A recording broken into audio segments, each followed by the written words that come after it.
Howdy diddly do, friends and neighbours. Welcome back to Mingles with Jingles, episode 14 with the mighty Jingles. After an enforced break for a week, there was no Mingles with Jingles last week. I was on a vacation, taking a holiday from YouTube. Had a great time. Steam Summer Getaway sale was on. Saved myself a fortune buying all sorts of games that ordinarily I probably wouldn't have bought until they went on sale. There's the sort of game where I thought, I like the look of that. It seems interesting. And then I see the price and I think, yeah, it's not that interesting. Well, Steam Summer Getaway sale, I probably only actually spent around about £50, but I got 7 or 8 new games. And I've been trickle feeding those new games onto YouTube. Some walkthroughs and playthroughs, and mini reviews, if you like, of other stuff. Particularly, I've been playing a lot of Borderlands 2. And the latest DLC for that, Tiny Tina's Assault on Dragon Keep, which is hilarious. 2 of those videos have been up already. I'm probably going to do a full playthrough. Well, not a full playthrough, but just the funny bits. So, hours and hours worth of video there. All sorts of other games. Tomb Raider, got that. The newish Tomb Raider game, which isn't perfect, but it's a lot better than I was expecting it to be, and I'm having fun playing that. I'm kind of in two minds about Call of Duty Black Ops 2, which I bought. It's very, very much like every other Call of Duty game. Very, very little interesting and new about it. And I know that most of you people hate the Call of Duty series, and you're all Battlefield 3 nuts. Well, yeah, I'm not massively fond of Call of Duty Black Ops myself, I have to admit. What other stuff have I got? Oh, an absolute stinker. Infestation. Oh, wait till you see the video review of that. It won't be very long. It used to be, it's the new name of the game called War Z, which received some of the worst reviews I've ever seen. And when you see the way the game plays, you'll understand why. It is just atrociously bad. So that should be fun. I'm ripping that thing apart on YouTube and all sorts of other stuff. So the deal, however, always is, most of you guys do come here for War Thunder and World of Tanks, or one of the 2 of those games. So any time I put a video up of a game that isn't War Thunder or World of Tanks, you are always going to get a War Thunder or World of Tanks video the same day. So the extra stuff, think of it as bonus videos. Anyway, that's all to come. On with the questions. The first question comes from, I'm just going to call him Dave. Sorry. Dave here wants to know, how much real-life money have I spent on World of Tanks and War Thunder? It's a good question, actually. The answer, I haven't got a clue.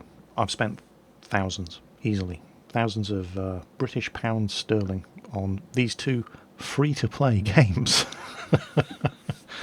I have probably spent more on these 2 games in the 6 months I've been playing War Thunder and 2 years I've been playing World of Tanks than I have spent on the 7 years I was subscribed to World of Warcraft. No question about it. Which is pretty impressive considering they're both technically free-to-play games. But my situation isn't quite the same as everybody else's. I'm putting videos up on YouTube. And you guys don't want to sit around waiting 3 months for me to grind out the XP and the credits that I need to unlock the next tank or the next aircraft and play it and put a video up of it. Or at least, that's the excuse I use. I like unlocking new stuff. It's like opening Christmas presents. I do spend, for a start, I run premium accounts on both games, so that's effectively a monthly subscription. But then I've got the starter pack, the really expensive ultimate starter pack for War Thunder, and then I've bought a buttload of premium aircraft in War Thunder. I've got almost every premium tank in World of Tanks. I spend a fortune using gold to convert free experience in order to unlock new tanks faster. I don't actually play World of Tanks that much. I certainly don't grind credits on it. So instead of playing, and I just don't have the time to play it as much as I'd like to, because putting these videos up, this Mingles with Jingles videos takes about 6 to 7 hours just to record the video, and then there's the upload time as well. So this whole YouTube thing actually takes a lot of time, which doesn't leave a lot of time for playing the games I love. And so I take shortcuts. If I'm if I've unlocked, I mean, for example, my M48A1, I just unlocked the M48 American Tier 10 medium tank, but I didn't have the credits to buy it, so I just went straight to the gift shop and I bought a resupply package for, I don't know, €50, whatever it was, a few million credits, gold, and some premium consumables, and bang, away I went, and I bought the M48. I can do that. I have the luxury of being able to do that. Not all of you guys do, or even should. And I use the excuse that, well, I've got to unlock it and play it for YouTube. And that's just the excuse I use. I do it because I can, and I want to, and I'm lazy, and I don't really have the time to play the games, to grind the credits that I need to get the new tanks that I keep unlocking with all the free XP that I'm converting with gold and so on and so on and so on. How much money have I spent on these games? Thousands, easily, no problem. For free-to-play games, I have spent an absurd amount of money on them, but I don't regret it. I enjoy it, and I think they're worth it. Well, I don't know if they're worth the amount I've spent on them, but a premium account and maybe buying some gold every now and then to convert some XP and buying a couple of premium tanks, a premium aircraft, yeah, I'd say they're worth that, definitely. They're definitely not worth the amount that I've spent on the games, but I'm not in the same position as you guys. I've got a YouTube channel to run, and that provides me with the excuse that I need to spend my ill-gotten gains on new toys, new tanks, new aircraft, things like that. So there you go. How much have I spent? Far too much. And in case anybody's wondering, because I know that this question's going to pop up in the comments, yes, that is a Panther M10. Yes, that is me driving it. Yes, I do own one. And yes, at some point in the future, I will be doing a review of this machine. Quick summary, yeah, it's not completely terrible. Okay, next question. Sharps19 wants to know, have you ever met any servicemen from other countries, and what was your impression of them? Wow, yeah, I've worked with servicemen from all sorts of different countries. You spend 22 years in the British Royal Navy, and Flag Officer Sea Training trains the navies of every NATO country. We get all sorts turning up, paying for us to train them. During the normal course of events, though, when you're exercising with other NATO nations, you don't usually actually get to meet many of them because, I'm on my ship, they're on their ship. But when the exercise is over and you're having a bit of shore leave in whatever the local port is, yeah, you get the opportunity to have a fight with the Germans and, stuff like that. But actually working, directly with, personally, other nations, yeah, it's happened. Big shout out to the US Coast Guard, which is not something that most people think of when you think of the US military. Obviously, you've got the Army, the Navy, the Air Force, and the Marines, but the US Coast Guard does a bloody good job as well. And I've worked with a couple of US Coast Guard law enforcement detachments doing counter-drug ops in the Caribbean. Great blokes, fantastic people.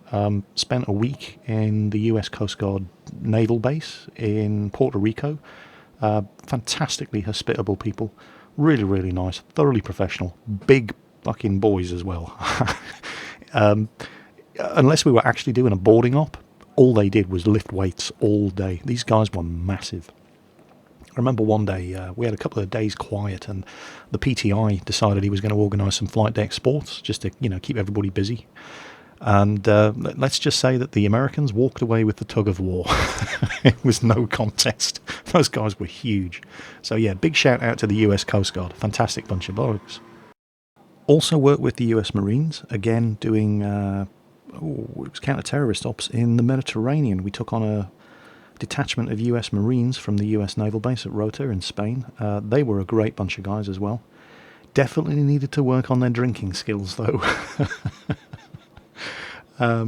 Don't get into a drinking contest with British sailors, right? You'll lose. In fact, the only person I know who's ever won a drinking contest with British sailors was Oliver Reed, and it killed him. So, yeah. But the US Marines were great as well. Let me see, who else? Oh, the Dutch Marines. Yeah, they were fantastic. I love the Dutch. I really do love the Dutch as a nation. They're just so incredibly chilled out and laid back. Nothing bothers them. And they're thoroughly professional. The Dutch Marines and the Royal Marines have had a history going back a long, long, long time. They've been brothers in arms for a long time, and they're great people. We've done a couple of visits to the naval base in Den Helder, where there's a strong Dutch Marine contingent there. We've done exercises with them. We've had them on board our ships. We've been on board the Dutch Navy ships. Real eye-opener. May come as a shock to those of you who don't know the Dutch, right? They're very open-minded about certain aspects of, shall we say, sexuality.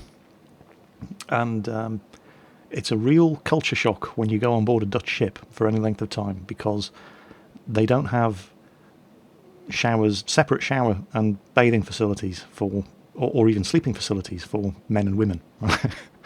And man, it's like, whoa, what's going on here? There's a woman in the shower. Am I in the wrong shower? No, there's a guy in the shower cubicle next to her. Oh shit! And you just don't know where to look. So yeah, big culture shock. But the Dutch think it's hilarious. You know, the sexual hang-ups that other nations have. So the Dutch are fantastic. Yeah, everybody loves the Dutch. Let me think. Who else? Oh, the Turks. Yeah. I've spent some time on a Turkish frigate doing joint exercises in the Mediterranean again with the Turks. That was a bit touch and go. The Turks, though, don't mess with the Turks. Seriously, you'll get stabbed. They harsh discipline on board their ships. But here was my first experience of going on board a Turkish frigate. We walked in through the after airlock, and right there in the main flat, there was a petty officer beating the shit out of a naval rating. Because he hadn't done what he was told to do. And that's Turkish discipline for you. And it's not just the enlisted men. One of our lieutenants spent some time on the bridge of the same ship and told me that afterwards that he couldn't believe what he saw on the bridge. The captain's sitting there in his chair, and he gave an order to the officer of the watch, and the officer of the watch misheard it and got the order wrong and did the wrong thing, and the captain got up and slapped him in front of the entire bridge crew. So, yeah, the Turks take their discipline seriously. But Turkish hospitality was second to none. They really looked after us. Just be real careful what you say to them. And don't even look at their flag the wrong way, right? And you'll be good as gold. But the Turks were great. As for other nations, we've had various different exchange officers from various different nations working on board the ships that I've served on. I've had a Norwegian operations officer. His name was Per Lindström, I think. He was a fantastic bloke. In fact, I wouldn't say personally knew him, but I'd served on the same ship as him for something like 3 months before I realised he wasn't English. He was, Lieutenant Commander Lindström. What do you mean he's Norwegian? He speaks better English than most of the English. Yeah. And we've had various, Kiwis, New Zealanders, and Australians, and they're all very chilled and laid back and very professional people. Probably the one thing that I've noticed most about other nations, certainly as far as their navies are concerned, is that they're not quite as rank conscious as the British tend to be. Not that I'm saying the Royal Navy's like an 18th century yachting club. It's not like in the days of Admiral Nelson anymore. Our officers are generally, great people, very approachable. But there's always that I'm an officer and you're not thing, to some degree going on. And that's definitely, well, it doesn't seem to be the case with a lot of the other navies that I've worked with. Maybe that's just a British thing, but certainly the Norwegians, no, it's not really an issue with them. Certainly not with the Australians and the New Zealanders. The Dutch, definitely not. Is that a good thing or a bad thing? Is there a lack of discipline in other countries' nations? I don't think so. It seems to work just fine for them. I think it's just down to cultural differences. I mean, it works for us. It doesn't work for it doesn't necessarily work for everybody else. And we all seem to work well together. So at the end of the day, it's really not an issue. Next question comes from Disco Ball 69. He wants to know if the opportunity presented itself allowing me to kick anyone in my wildest dreams in the balls, who would it be? Good question, nice and short, straight and to the point. And so is the answer. Piers Morgan, because he's a Next question comes from Panzer Abwehrkannon. He wants to know, Jingles, what's the single most selfless heroic act of bravery you ever witnessed whilst in the service? He's actually a retired lieutenant commander in the US Navy, so I need to be accurate here. I've actually been pretty lucky in my 22 years service. I was never really in much of the sort of situation where selfless acts of bravery were required. So I do have that to be grateful for. I could make jokes about, well, the bravest thing I ever did was eating the junior rates mess on HMS Nottingham. But, it's a serious question, deserves a serious answer. Personally, no, I've never been unlucky enough to be in that sort of situation. But the one story that does stick in my mind, which was related to me by the chief stoker on HMS Coventry, and it was shortly after. This was a long time ago, and I cannot remember the little details like which ship it was, but there was an engine room fire on one of our Type 22 frigates. I can't remember which one it was, while it was alongside in Plymouth. And as a retired US Navy Lieutenant Commander, you know that engine room fires are serious shit. Right? You don't mess around if your engine room's on fire. Now, we were alongside, so there weren't that many people down in the engine room at the time, and as I'm sure you're aware, everybody in the Royal Navy is a trained firefighter, because you can't stop and ring the fire service when you develop a fire on board your ship in the middle of the North Atlantic. You have to deal with it yourself. When I say we're all trained firefighters, or I was, not anymore obviously, I don't just mean, grabbing a fire extinguisher and putting out fire in a rubbish bin. The full kit and caboodle, breathing apparatus, hoses, firefighting suits, the lot. We're all trained to do it. Marine engineers in particular, because generally speaking, they're going to be the first people on the scene of a major fire where it's really serious in the engine spaces. Well, a fire broke out. I don't know why. I can't remember the reasons. A fire broke out in, I think it was the forward engine room on this Type 22 frigate. And there were only two people in the engine space at the time. One of them was quite senior, and the other one was he was fresh out of training, a young marine engineer in mechanic class 2. And I think the other guy was a leading marine engineer. They couldn't get out of the engine room because the fire had broken out between themselves and the main exit, and for one reason or another they couldn't get to any of the emergency exits. So the first thing they tried to do was fight the fire. It was their best chance of survival. But it got out of control far too quickly, and so the decision was made to shut the engine room down and drench it with halon, with these two guys still inside. That killed the fire. But when they did a search, when they sent the re-entry team into the engine room to make sure that the fire was out, they found the bodies of the two on-watch engineers. And the leading marine engineer had been burnt up, but they found the body of the trainee underneath him, where he'd tried to shield the guy from the fire with his own body, but unfortunately, due to the fire burning up all the oxygen and the combination of the halon gas drench to kill the fire, it had been for nothing, and the kid had died as well. So that, if anybody ever asked me that question, that is the one incident that always strikes, that always sticks in my mind, of that leading marine engineer whose name I just cannot remember, who died trying to save the life of the young trainee who was stuck in that burning engine room with him. Okay, that was depressing. Okay, on with the next question. This one's from AskA80s. He wants to know, what do I think of the patch rollouts for World of Tanks? Personally, I wouldn't be disappointed if wargaming slowed the hell down and gave us a bit of breathing space between patches. But it's one of those damned if you do, damned if you don't situations. It's like, well, you know what it's like. Everybody has an opinion. Opinions are like arseholes on the internet, right? Everybody's got one, but nobody wants to hear them all the time. It's like, to give you an example, I mean, every time I put a World of Tanks video up and there's one of the two Russian Tier 9 heavy tanks in play, if I call it an ST1, I get rage comments from people saying it's not an ST1, it's an STI. If I call it an STI, I get rage comments from people saying it's not an STI, it's an ST1. You cannot win, and I just give up trying. I don't even bother responding to the comments anymore. I just call it whatever. Everybody knows what I'm talking about. I could call it the Ram Jam Furburger the third tank, and it wouldn't matter as long as you knew what tank I was referring to. And wargaming are kind of in the same sort of situation.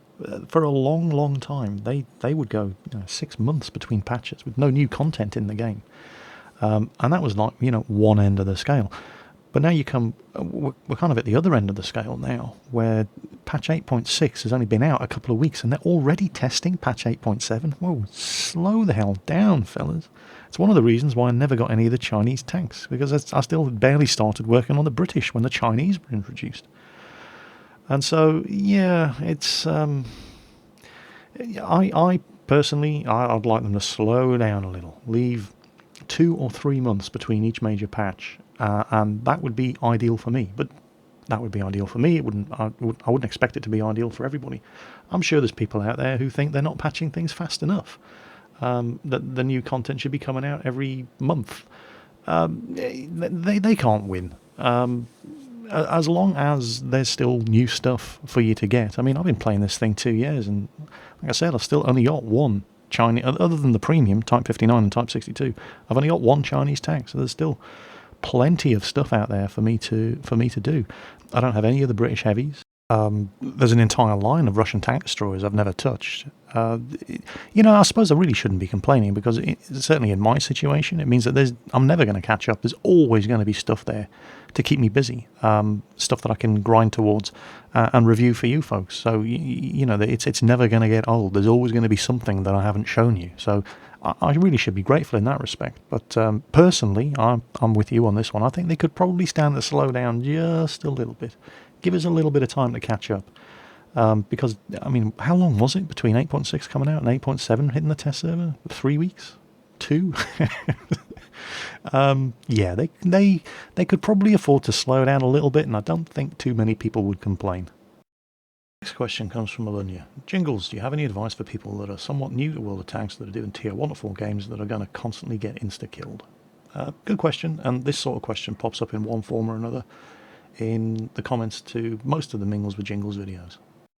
I've got 2 answers to that question, 2 bits of advice to give. The first is learn the game mechanics, learn the way spotting works, learn the way armor angling works, learn about penetration, all that sort of stuff. It's never too early in the game to master these basics. I've even done a video called How to Not Suck, which hopefully humorously explains all of this sort of stuff for you. The second thing is watch your map. Right, it's there for a reason.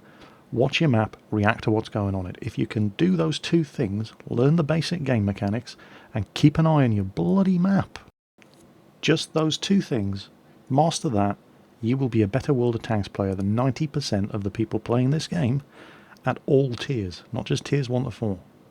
Actually, I probably should really get around to doing the second part of the How to Not Suck video, because it was a lot of fun doing it, and you'd be amazed, absolutely shocked, at how many people who drive tier 8, 9 and 10 tanks, who in the comments of that video told me they didn't realise that's how the spotting mechanics worked. So there's always something new you can learn, but just concentrate on those 2 things initially. It can be very bewildering, especially down at tiers 1 to 4 when you don't really know what's going on.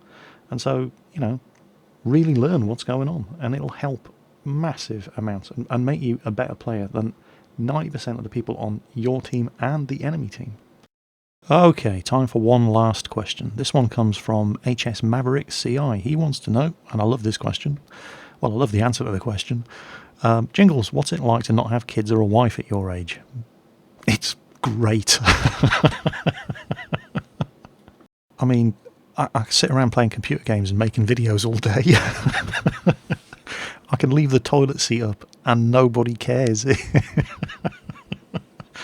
Oh, it really is. I really am incredibly lucky. I do feel like I'm living the dream here. I sit around playing computer games and making videos all day and just messing around and having fun. My work isn't really work. I make videos for a living.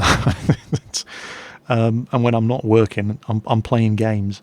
I can sit around in my underpants all day if it's too hot and nobody cares.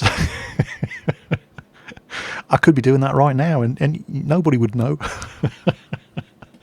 Yeah, it really is. I am so incredibly lucky. I can pretty much do what I want when I want, and there are no consequences to it. It's just such an enviable position to be in. And people say, oh, but Jingles, you'll never know the joy of having children. Yeah, I've seen people who have children. They don't look very joyful to me. They look broke. I like spending my money on me, not other people. So, yeah, what's it like not having a wife and kids to worry about? It's fantastic. Thanks for asking. Anyway, that's all we got time for this week. I'm back in the live stream schedule this week. Now I'm back from my vacation, so Monday night with Circumflexes, Thursday night with Quickie Baby, if you'll still have me. I've missed him for the last 2 weeks.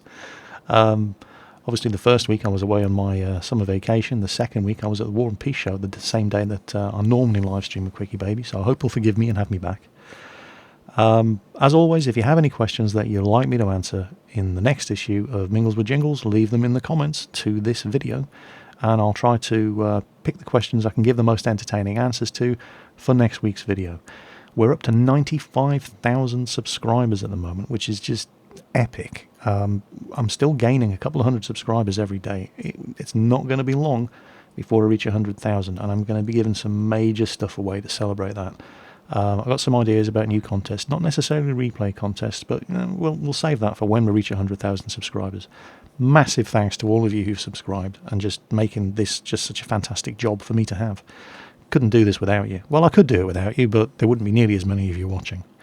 As always, folks, take care on that battlefield. Watch your six, and I'll catch you next time.